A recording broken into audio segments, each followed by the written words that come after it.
Guys, welcome back to another reaction video. This time I'm going to react to Mark Tilbury. You've probably seen this guy on different social platforms, Instagram, TikTok, YouTube, etc., where he goes out there and gives loads of advice. But let's see, what is he saying? Is it actually factual? Is it actually beneficial? Let's get into the video. Now guys, before I get into the video, please make sure you like and subscribe, as it motivates me to do more reactions and it also helps out the page as well. Step one is to find your freedom figure.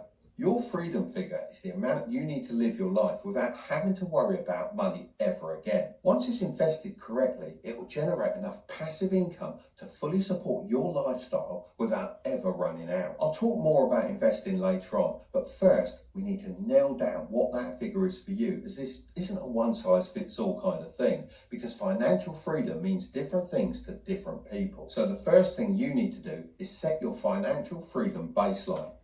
The only thing that I will say about this point is the financial freedom thing, it's a bit of an illusion. Why? Because the more money you make, the more your expenses tend to be. So let's say, for example, you're earning 30k, 40k, whatever it is that you're earning, you're probably going to have a basic car. You're probably going to be living in a one-bedroom flat or whatever. But the more money that you make, the more expenses that you're going to have. You know, you probably get a little sportier car. You probably buy yourself a house. So the more money you get, the more higher that figure will tend to be.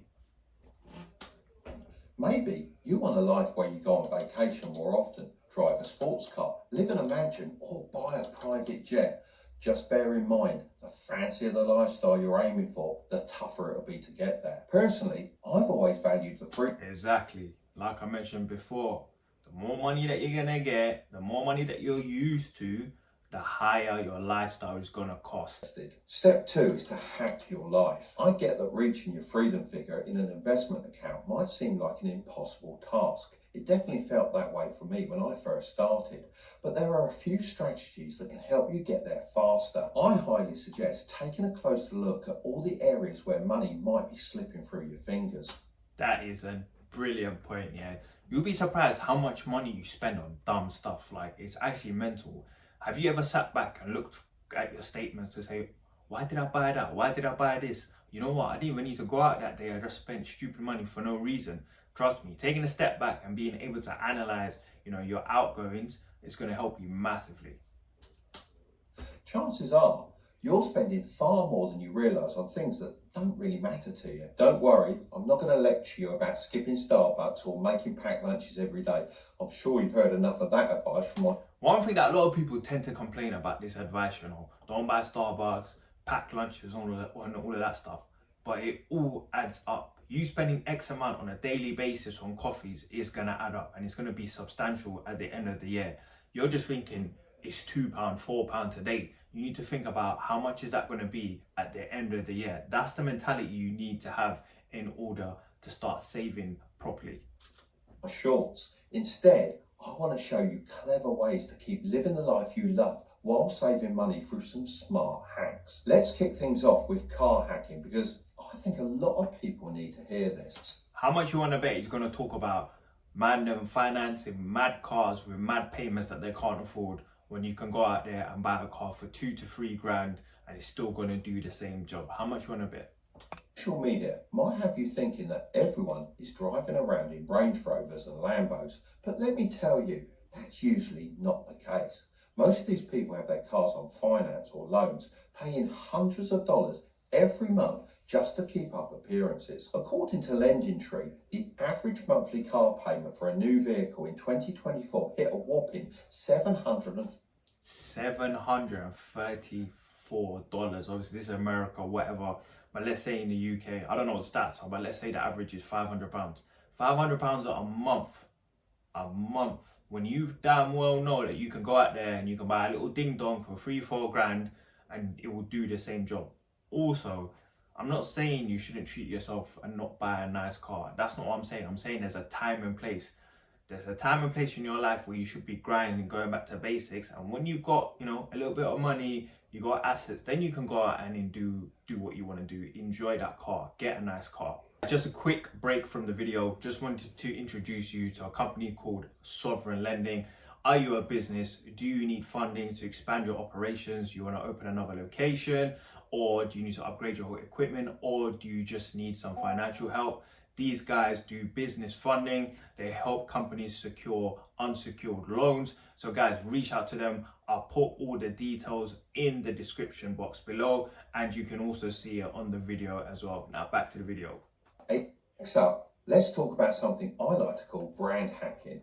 This is all about picking generic or store brand products over the big name brands to save a bit of cash without losing out on quality. A study from moneysavingexpert.com actually found that people can save up to 87% by going with generic versions instead of the branded item. And Mark is talking about, food items and all that stuff. But I'm going to talk to you guys. Branded clothes, you're getting shagged. You're paying £300-400 for a t-shirt that you know damn well you can't afford. Just go Zara, go H&M, buy that same t-shirt for 20-30 quid. The only difference is it doesn't have the label. It's still made in Bangladesh or Pakistan or India or somewhere. And yeah, you're getting conned. Yeah, brand hacking. So some of you guys need to know this, yeah?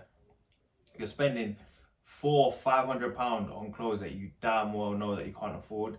And what happens? It goes out of fashion. Next thing you know, nobody's rocking it anymore.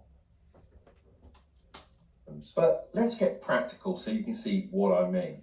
Here's a box of Cocoa Pops, absolutely classic, everyone loves them, and I always keep a box under my desk, but they cost around $4.25 for a box. And here's a box of Choco Rice, the unbranded version, which costs around $1.66 a box. By choosing the unbranded cereal, you're saving $2.56 each time. The only thing that I will say about this is, sometimes that unbranded stuff does not taste as nice as the branded ones. Trust me.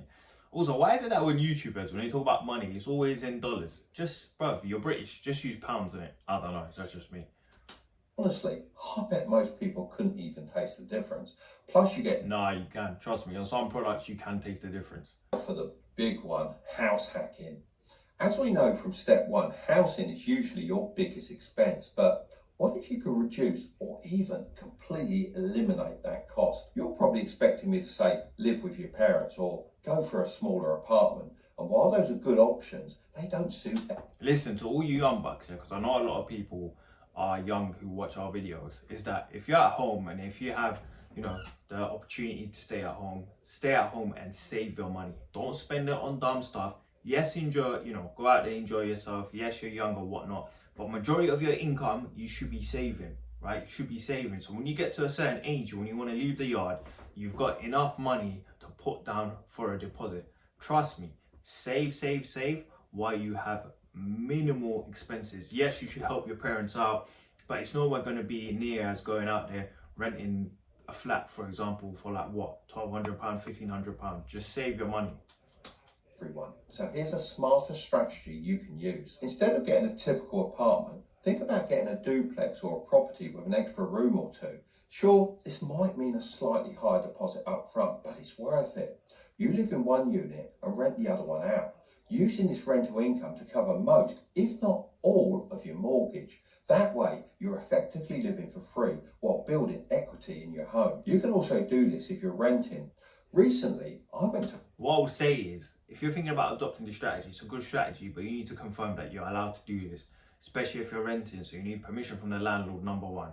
And then number two, if you own the house that you're living in, you might need permission from either the council or your mortgage provider, right? So make sure you double check these things before you do it. About it. Now for tax hacking. I know this one might sound a bit dodgy, but trust me, there are lots of ways you can legally keep more of your money. One great tax hack is to take advantage of deductions. If you have a small business or side hustle, you can reduce your taxes by claiming expenses like a home office, internet, or travel. You see, this is what they need to be teaching you at school, yeah? They don't teach you this stuff. You need to understand how the tax system works and the different loopholes and the different allowances that there is in the system, right? See, look, office costs, travel costs, clothing, staff. Obviously, this is if you have your own business and whatnot, yeah? It's good to know these things. So make sure you speak to an accountant. If you have a business, make sure you speak to an accountant to say, look, what is it that we can do, yeah? Also, if you're, full-time and you're working full-time, you still need to understand how the tax system works, because there's stuff like ISAs out there that you can invest in. There's different things that you can invest in. There's putting items in a trust as an example, right? So there's different things that you need to learn. As long as they're used for business. Another is using tax-free savings accounts. In the UK, you can save up to £20,000 per year in an ISA, where all your interest and gains are tax-free. In the USA, you have a similar option like the Roth IRA. Tax hacking is all about understanding the... You see, you're going to be saving money and you're not going to get taxed on it. Remember, you need to understand the different rules and the different legislations out there. And at the end of the day, if you don't have the time, speak to an accountant. That's their job. That's what they're there for. rules wherever you are and using them to keep more of what you earn. The aim is to pay what you owe, but not a penny. Deal hacking. This is all about negotiation. Let's say you're looking to buy a car. Never accept the sticker price. That's what the dealership wants. Remember, the first price is rarely the best. Do your research first so you know the car's market value. Get quotes from a few dealers. This should apply to anything that you do, anything that you're buying, yeah? Whether it's a house, whether it's a car, you need to understand what the market value is, what is it, what's the lowest price that you can buy it for. And you know, you need to go out there and haggle. Don't be shy, don't feel some type of way or feel shameful about it. Go out there and haggle, yeah? If you're Asian, if you're up now, you already know how your parents move. They're haggling for anything, yeah? So trust me, learn that skill. Don't be shy. And at the end of the day, what's the worst that can happen? No, we can't do that for that price. Obviously, don't go in there with a crazy offer where a car is 10 grand and you're saying, I'm going to give you 2 grand for it. Come on, who's going to give that to you? No one, right? So be realistic, but make sure you haggle for everything. So guys, that's the end of this video. Make sure you like and subscribe. Again, it's going to help the channel and it's going to motivate me to keep going and keep making these reactions for you.